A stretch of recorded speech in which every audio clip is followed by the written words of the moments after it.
Hello, and thank you for joining me on the show today. This is the Now Talks, a collection of inspiring personal stories and leadership lessons from some of the world's most iconic leaders. It is the weekly podcast for women in leadership, brought to you by Nations of Women. My name is Dr. Tina Allton, and I'm your host for today and the coming weeks.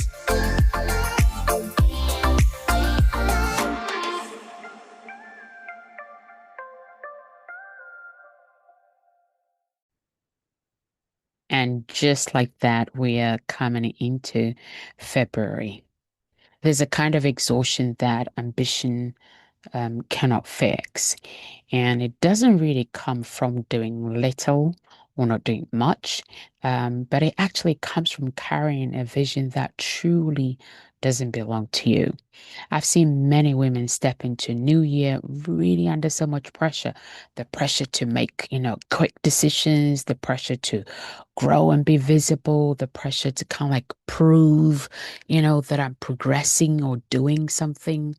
But the truth is, not every vision you carry or is carrying is yours actually to carry. Some visions, truthfully, are inherited. Some, have been borrowed, and some are simply shaped by comparison rather than actually what is your true calling. And some is shaped by cultural expectation, or societal, expectations, if you will, or maybe family or our own self-imposed expectations and limitations can all shape the vision that we carry. So as we're closing out this January series, I really wanted to slow down one final time, because the real vision that you're called to carry doesn't rush you. It should actually make you feel very, very steady. So today we're going to be talking about vision that is like fully aligned to who you're called to be and not imposed upon you. Over the past few weeks, we've been coming home to ourselves, coming home to who we really have been called to. We've been looking at the series Coming Home to Yourself. And so today, our focus and conversation is all about the vision. The past 2 weeks, as I've, mentioned already, we've been looking at coming home to who you are, kind of coming home to how do we grow, how do we, handle the responsibilities that we have, the decision-making processes that helps us to really, come home to who we truly have been called and created to be. So today, vision is the natural next step. But vision, though, without like real alignment simply will create pressure for you. And vision that doesn't hold you accountable or doesn't cause you to be honest. So let me put it this way: vision without honesty, first to yourself and to those you're called to serve, will simply create burnout. And vision without really being discerning or the discernment on, what am I really called to be? What am I really created to be? Will simply turn you into performance. So when your vision is aligned, it doesn't actually start with ambition, but it starts with the truth of this is who I'm called to be. This is who I'm created to be. Because we're all created for good works. And these works were predestined before we were even born. That's what the Bible says, that we were created for good works. So each one of us has a vision and a purpose for which we were created for. So today I want us to explore, what aligned vision really looks like. When your vision really is aligned with who you were created and called to be. What does that look like? How can we as women leaders, how can we actually drift into what I call imposed vision without actually even realizing it? And also exploring why just being excited alone or excitement alone can't sustain your leadership, and how to choose, the right direction that would bring you peace and not put you under pressure. And all of this, remember, is never about doing more, but it's all about helping us to choose wisely.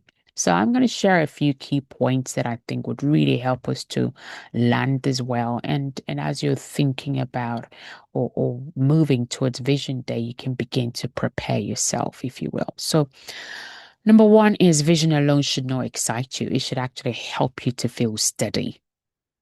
Many leaders I've worked with or had the privilege of working with, confuse vision with wow, like, the excitement that comes with having a vision. Often they think vision is the thing that energizes them or motivates them or perhaps even sparks enthusiasm. But excitement is nothing but emotional. It's part of our emotions as human beings. And I say so as a qualified psychologist, excitement is an emotion. It will fluctuate, which means that, it can go up, it can go down, or it can just stay flat too. And a line vision is not built on adrenaline or emotions, but you actually, build your vision on real stability. It has to have strong pillars, a strong foundation. So vision, in my opinion, is what holds you steady when perhaps the excitement wears off, when your progress feels like it's slow, or maybe when your results are not coming as quickly as you thought it would or planned even that it would, or maybe no one is even seeing you, right? That happens too. So if a vision only works when you feel inspired, then I'm really sorry to be the bearer of bad news, but it won't last. When your vision is aligned to who you're called to be, it actually places a certain level of weight on you. No weight is in, you're under pressure and crumbling and falling to pieces, but a weight that like you can't just shake off. It keeps you humble, it keeps you grounded, and it keeps you focused. It gives you something solid to really stand on when, your emotions are shifting, if you will. And a helpful question to ask yourself is this. When I think about my vision, do I feel steady or do I actually, feel like I'm under pressure? Does it give me pressure? If it gives you pressure, then, basically it will drive you to exhaustion. And when you feel like, wow, this is solid, I feel steady, I feel like, yeah, I'm doing something, I'm carrying something, then obviously that's a sustainable vision. Point number two is when a vision is imposed on you, whether it's culturally, family, your own self-limitation or expectation, doesn't matter from which angle that imposing is coming from. When an imposed vision often forms through like unexamined yeses. When we don't examine ourselves well, we say yes to everything, or maybe we don't actually set boundaries, or we don't actually fully know who we're meant to be, who we really are, what are you really called to be, then you just, spread yourself thin. And the truth is, most, women leaders they don't just wake up one day and decide, you know what, I'm gonna live someone else's vision. No, it actually can happen quite gradually, without really actually realizing it. And that can be, for example, like you say, yes, because maybe, whoever is asking you to do whatever it is expecting it, and you don't want to maybe let them down. Y- there's some expectations. I think I can say this as an African. Sometimes, when you're with your elders, there's this unspoken expectations that I think for most of us as Africans, and this is a very broad, sweeping statement that we have. And some of these can be expectations that are really not communicated, but somehow it's like, and you feel like you have to meet those expectations. Again, imposed, visions can also come because um, agreeing to something feels like the next logical step, or the logical next step for you in that situation. And I really want to encourage you to kind of like just pause and consider, Do you have to agree with that? And sometimes that can be people's opinions, even. You don't have to agree with everybody's opinion. Obviously, depending if that's somebody that you know wants the best for you, maybe the leader that you submitted to or hold you accountable, then yes, absolutely. You want to take, the feedback on board. But if it's just any Tom, Dick, and Harry, then you don't have to come into agreement with everybody else's opinion, because then you're coming into agreement with sometimes what is not what God says you are. Okay, so you have to be mindful of that. Or maybe, sometimes this imposing comes because to keep going, you know, feels like that's better, because um if you kind of like stop, it makes you feel uncomfortable. Then you have to check yourself if you have to keep going, keep doing something, because you're like, oh gosh, like I feel so uncomfortable, I feel so guilty, to stop this, to like, sometimes it's habit, sometimes is your thought pattern, sometimes is how you relate, to people, or how you manage your responsibilities. Doesn't matter what it is, but if you know that, like, I really shouldn't be doing this, but I don't feel comfortable stopping, then that is a red line, a red herring you need to pay attention to. So you don't wake up, one day and decide you're going to leave someone else's vision. Um, when as this becomes the I would say the direction, you'd realize that your life would be full but not very focused. Okay.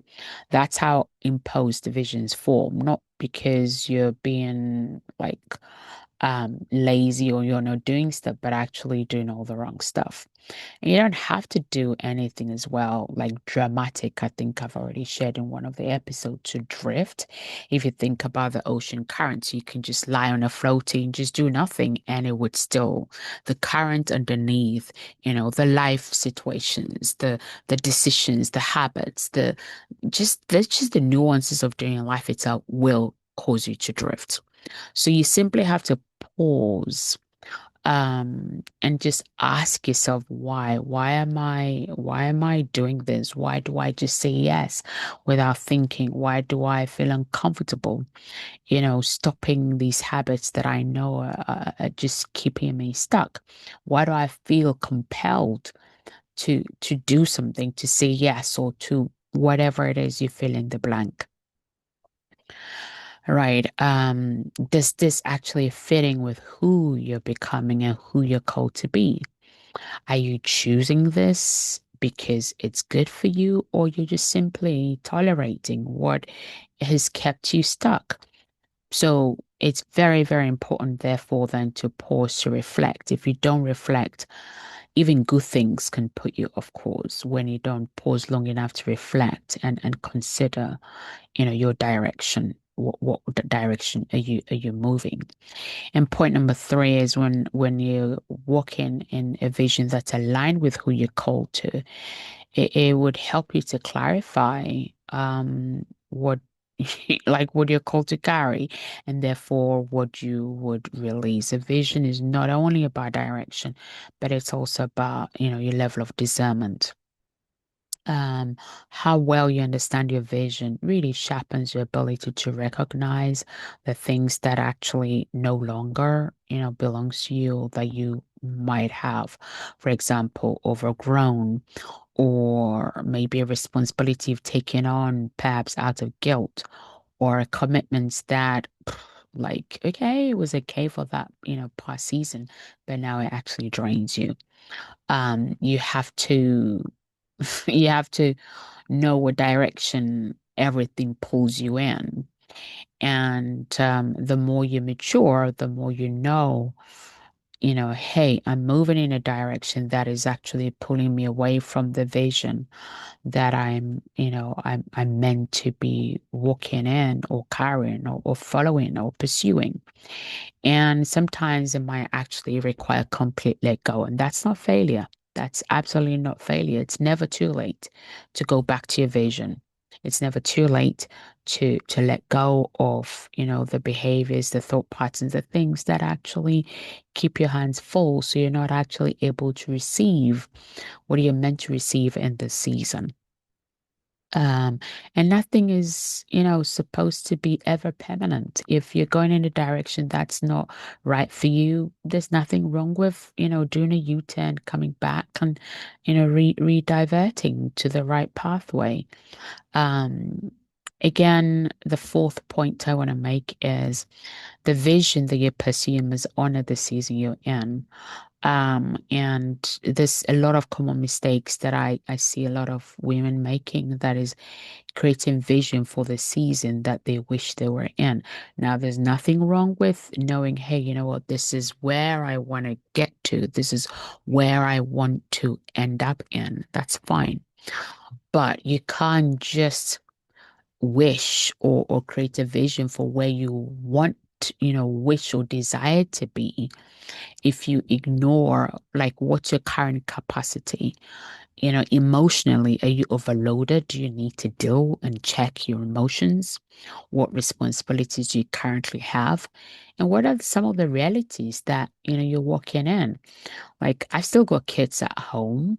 And so that is very much a part of my current reality in terms of I can't, yes, my kids are home. They're not babies, but nonetheless, I still have a certain level of responsibility towards them. So I still have to be in that mom role, right? So you have to be aware of what's the current realities in the season which you're in, and how does that impact your capacity.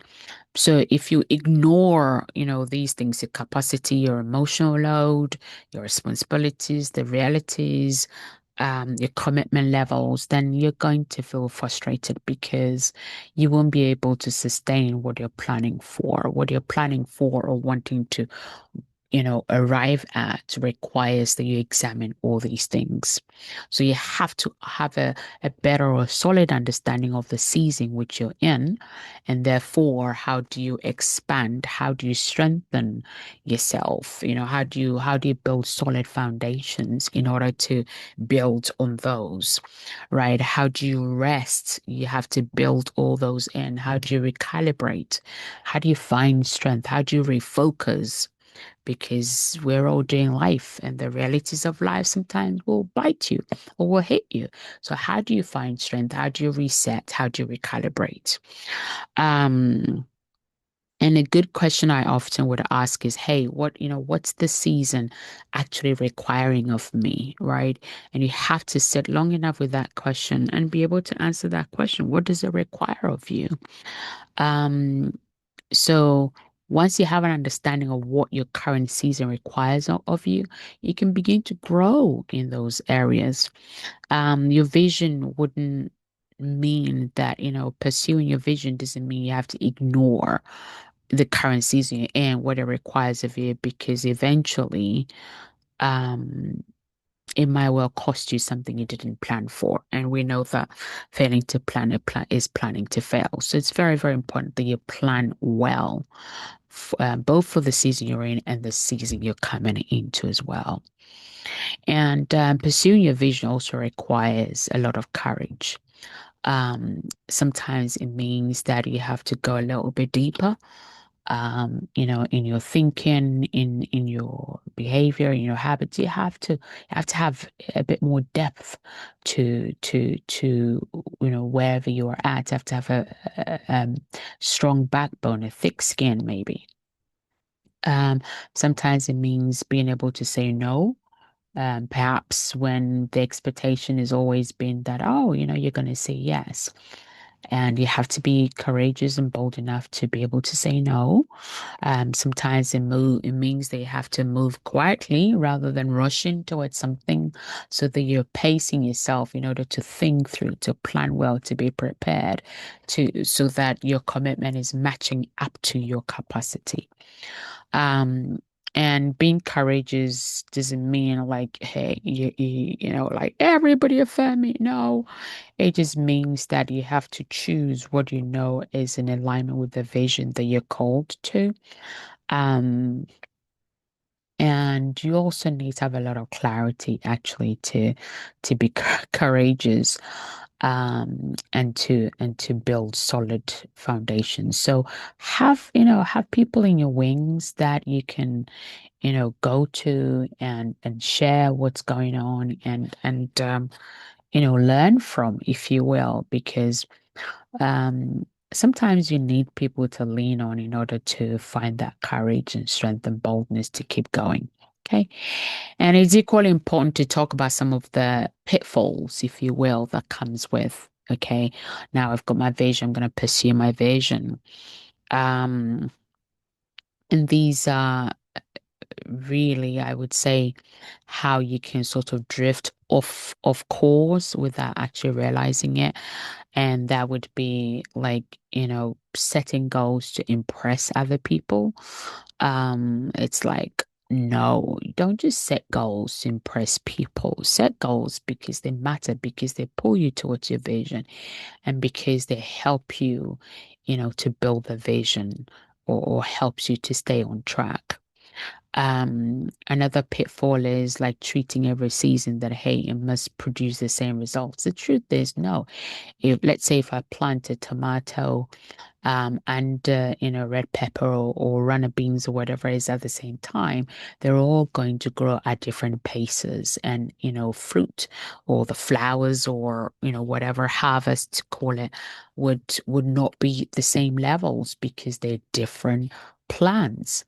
Even though I planted them in the same season. So every season is not going to produce the same results because every season you're growing, you're changing, your capacity to be different, your commitment, your habit, your maturity, all of those things are changing over time. So be aware that your current season would bear or produce different results to perhaps previous results or previous seasons.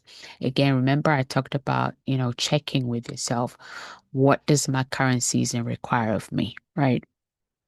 Um, and these pitfalls, like they don't necessarily mean, you're weak or you're silly, but it just means that like you've got the right signals to kind of like just pause, if you will, and realign, so that you can get back on track. And then again, some, pillars or anchors to help you when it comes to building your vision. I believe these three things really deeply matter. Number one is identity. Who am I becoming? Right? As I'm pursuing this vision, am I actually becoming, the woman that God has called me to be? Does this support that? If the vision you're pursuing is not, bringing you to become who, God has called you to be, then like you're off track and you have to adjust. Again, capacity. Can you sustain whatever it is you're pursuing, this vision you pursue, without losing yourself, right? Without losing your identity of who you called to be. If you find that you're losing yourself and becoming something different to who you're called to be, then again, you got to check yourself.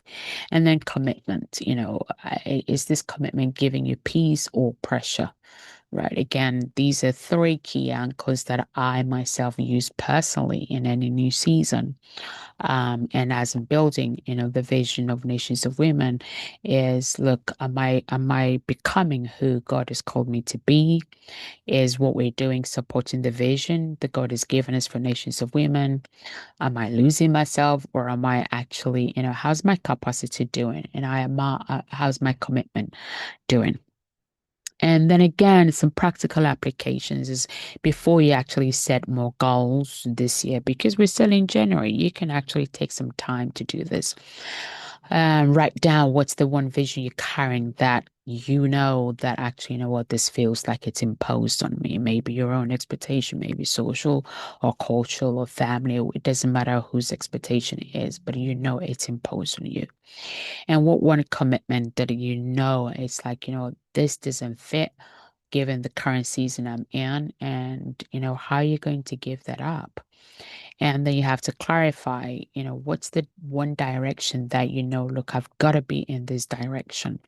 Because when I'm not heading in this direction, like I kind of like feel the intensity of the pressure, or I lose my peace. And sometimes the truth is, even pursuing the vision in the right direction should actually, put some level of pressure on you, which is perfectly fine.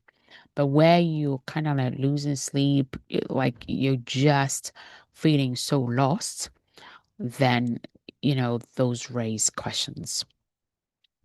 And another good practical application is practice saying no without over explaining. Sometimes you just have to be able to say, perhaps maybe not at this time, right? And you don't have to over explain yourself. And then also choose to stay who you are, stay who you're called to be, who God has called you to be, rather than trying to appear to be something else.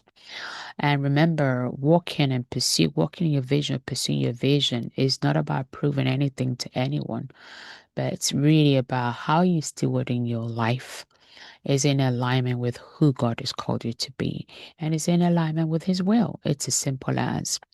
So, in summary, not every vision belongs to you. So, if you've borrowed or taken someone else's vision or some expectations, then you've got to let it go.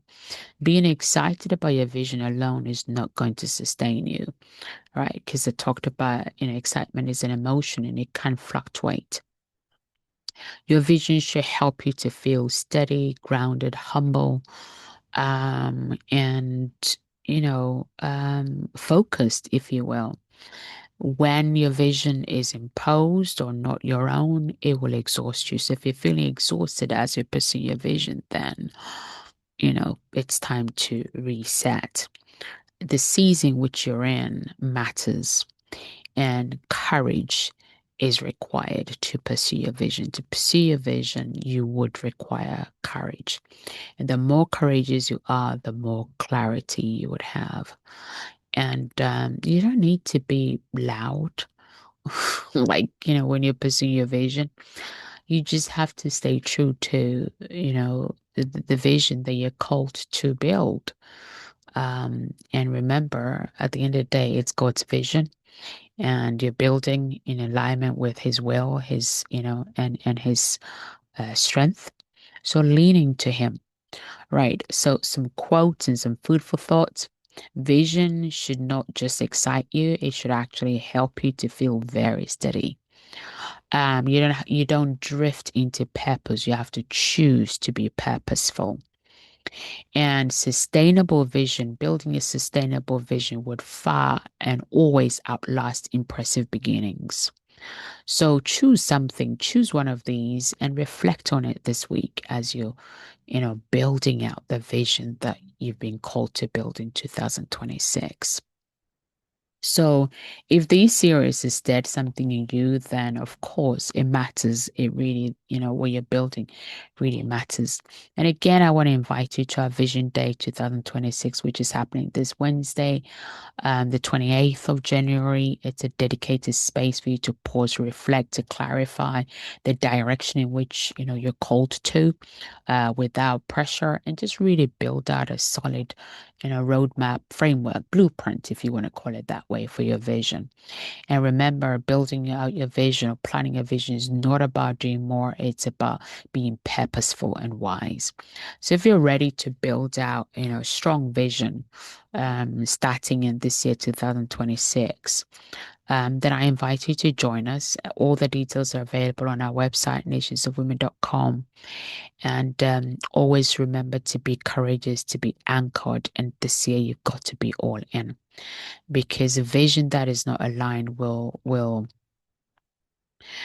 cause you to drift. However, though, a vision or your vision that is fully aligned to who you're called to be will carry you further. And yeah, I hope that this has been really valuable to you. And we look forward to seeing you on Vision Day 2026. And that's all for this week. You've been listening to Dr. Tina Allton with the Now Talks, the weekly podcast for women in leadership, brought to you by Nations of Women. All that remains is for me to say have a fantastic week, stay safe, and reach out if you need any help now at nationsofwomen.com. Until next time, enjoy the pursuit of your potential, and remember, now is your time.